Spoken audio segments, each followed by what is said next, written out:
नहीं नहीं नहीं नहीं, मैं किसी से नहीं मिलूंगा। मैं फिर से ये सब नहीं करने वाला। मैं पहले बता रहा हूँ आप लोगों को। देखो मुझे एक क्षमा कर दो, मुझसे ये सब नहीं होगा। मैं किसी से नहीं मिलने वाला। ये ऐसा व्यवहार क्यों कर रहा है? शांत हो जाओ, अन्यथा हमारी योजना असफल हो जाएगी। पता लग जाने दो, सबको पता लग जाने दो, मुझसे ये सब नहीं होगा। मुझे क्षमा कर दो। क्या पता चल जाने दो महाराज कंस?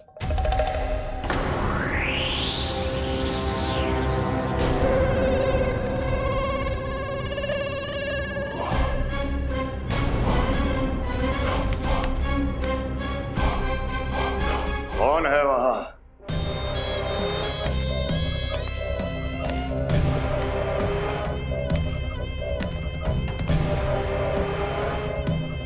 आपने बाणासुर को नहीं पहचाना महाराज? और आप दोनों ने अपने स्वामी के परम मित्र और सबसे विश्वसनीय साथी को नहीं पहचाना?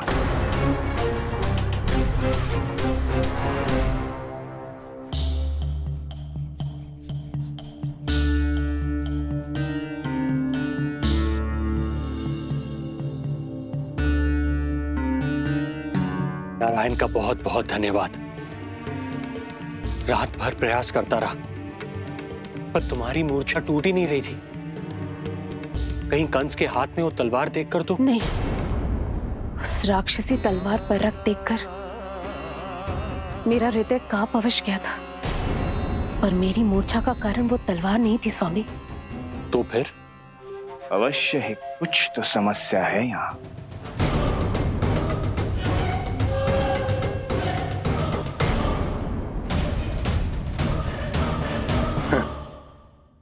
मित्र बाणासुर, बड़े दिनों बाद भेंट हो रही है, और कंस के रहते कभी कोई समस्या हो सकती है क्या? चिंता की कोई आवश्यकता नहीं। अरे बातों में क्या रखा है, आओ गले लगो।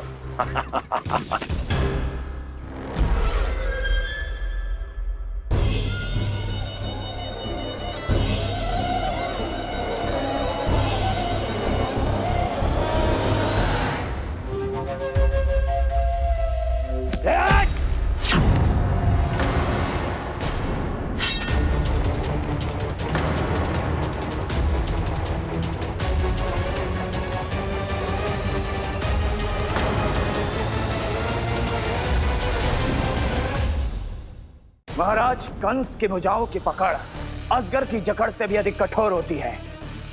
तुम कंस नहीं हो।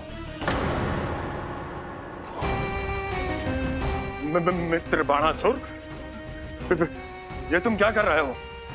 भय से कपकपाना यह सिद्ध करता है कि तो कंस कहलाने के योग्य भी नहीं है। सत्य बता, कौन है तू? मेरी मूर्छा का कारण था वो व्यक्तित्व, रक्त से सनी तलवार जिसके हाथों में थी। वो व्यक्ति कंस नहीं था स्वामी।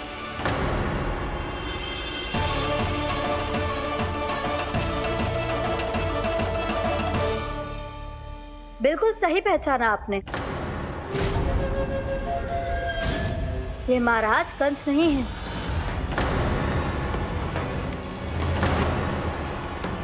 यदि वो कंस नहीं था तो फिर था कौन? ये है राष्ट्रपाल, कंस का भाई, मेरे सीधे साधे भैया राष्ट्रपाल।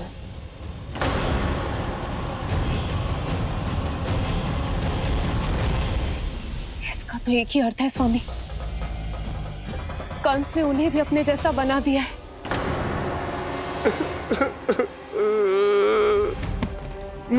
नहीं, भ्राता बाणासुर, मैंने कुछ नहीं किया, मुझे क्षमा कर दो। इन दोनों ने मुझसे बलपूर्वक सब कुछ कराया है। क्या करवाया? और कहां है मेरा मित्र कंस?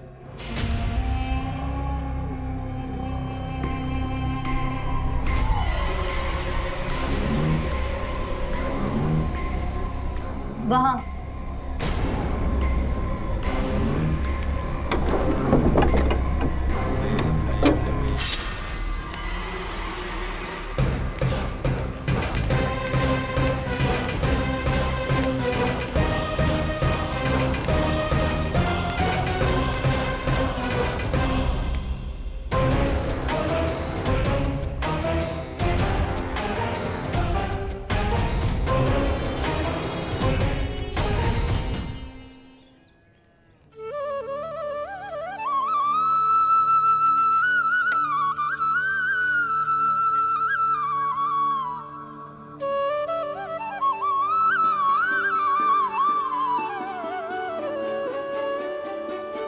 तुझे सच्ची में फल चाहिए ना? कहीं औरों की तरह तेरी मैया भी क्या है ये पूछकर वापस तो नहीं भेज देगी ना? व्यर्थ ही मत कष्ट दो इस बुढ़िया को। ना ना, फल लिए बिना थोड़ी जाने दूंगा। सुबह से बहुत सारा काम करो है मैंने। अब तो तीव्र भूख भी लग गई है।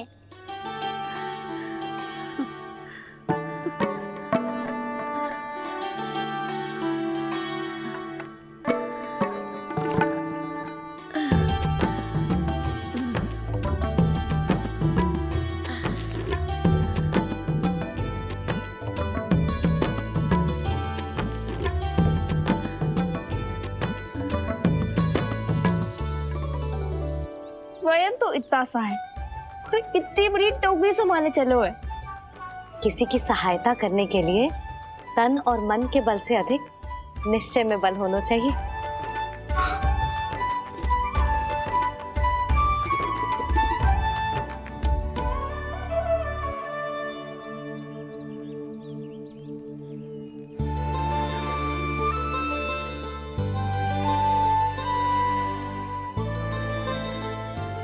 ये तो नन भवन है ना?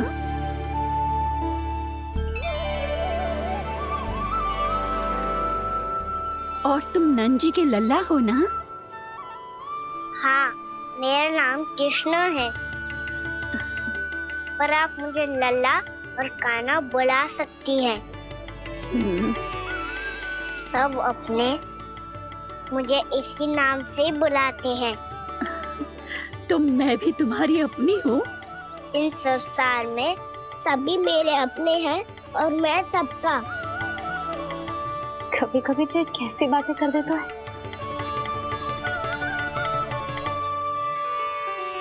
जितना सुना था तेरे बारे में, तू उससे भी अधिक अच्छा है लल्ला। सच्ची? तब इस प्यारे से लल्ला को फल तो दो। कब से खड़ा हूँ, बहुत भूख लगी है मुझे। हाँ हाँ, बताओ कौन सा फल खानू है? केला, आम या अमरूद?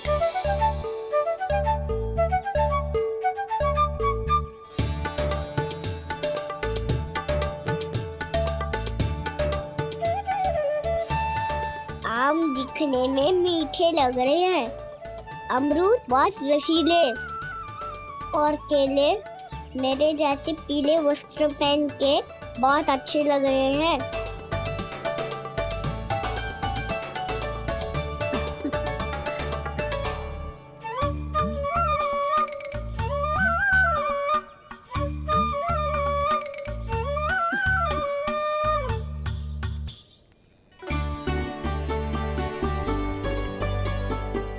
तो फिर कौन सा लूं?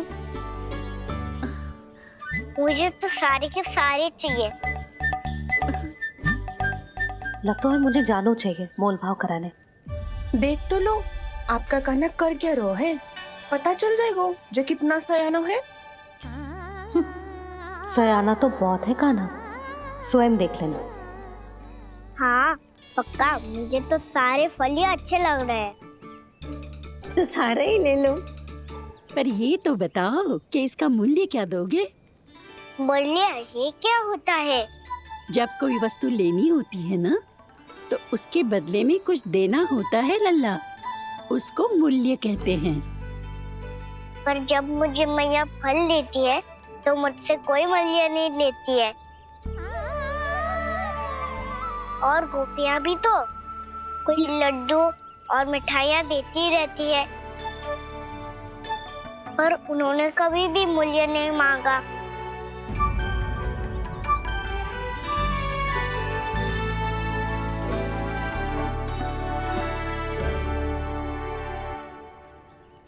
मैं भी कैसी हूँ, एक नन्हे से बच्चे से मूल्य मांग रही हूँ।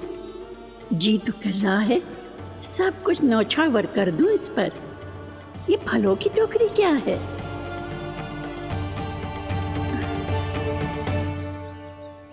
एक बात तू गांठ बांध ले कि कोई भी कभी भी तेरे द्वारे से निराश ना लौटे, तभी तू अच्छे बालक के साथ साथ अच्छा राजकुमार कहलाएगा।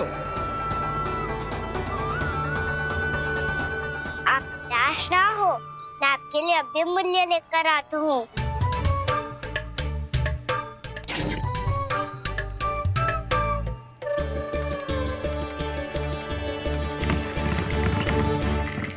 मैया, हमारे एक फल वाली मैया आई है, मुझे उनसे फल लेना है। मैं उन्हें क्या मूल्य दूं? इस संसार में कोई भी वस्तु लेनी हो तो उचित मूल्य चुकाना तो पड़ता है। जे पाठ तो इसे सिखाना ही होगा। लल्ला, कुछ पानो है तो कुछ देना भी पड़ेगा। मूल्य ऐसा होना चाहिए कि विक्रेता को कम ना लगे और स्वयं देने वाले को अधिक ना लगे। मैया, आप ही बता दो ना। मेरा लल्ला इतना बड़ा हो गया है, मैं क्या बताऊं? जे निर्णय स्वयं ले ले।